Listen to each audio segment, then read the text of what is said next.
ఉందా? నేను ఈరోజు రెడీ సిబిసిఐడికి అప్పగించామని. పోయినసారి కూడా బస్సు కాలిపోతే అందరూ ఏం చేస్తుంది, మాది బస్సు అంటే సరే ఈ ముందు ఆర్టీసీకి లీజ్ ఇవ్వడం లేదా? అదే పద్ధతిలో నేను లీజ్ ఇచ్చినాను. ఇదే పేపర్ వాళ్ళు రాసినారు. ఇన్సూరెన్స్ అందరికి వచ్చింది, మొత్తం 26 కోట్లు వచ్చింది. 26 కోట్లు వచ్చింది.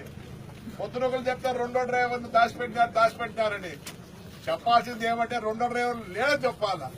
వాడికి హెడ్ ఇంజరీ అయ్యి ఇదే టీవీ వాళ్ళు ఇంటర్వ్యూ తీసుకున్నారు. నేను డిక్కీలో పనుకున్నాను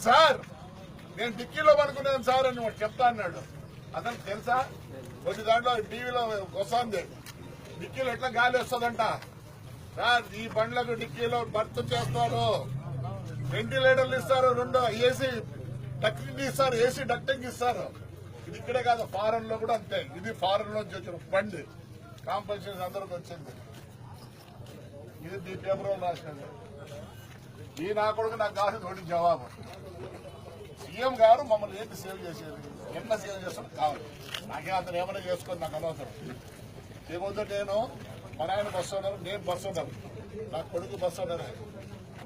వాడు బీటెక్ చదువుతున్నాడు, ఎంఎస్ చేసినాడు, లండన్ లో లా చేసినాడు.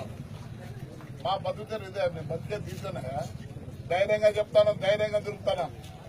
నువ్వు సూట్ కేసు కంపెనీలు పెట్టి నా కొడక రే జగన్ గా నువ్వు సూట్ కేసు కంపెనీలు పెట్టి వచ్చినావు. నీ అమ్మ నా కొడక, నీకు సైకిల్ కూడా లేదు. నీ అమ్మ నీ బతుకు నాకు తెలియదా? రారా నీ అమ్మ మొగడైతే రా, తెలుసుకుందాంరా. ఏదో ఫాల్ట్ అన్నాడు, నీ దగ్గరికి వస్తా, నువ్వే పెట్టు, మన నేనే కేసులు పెడతావు.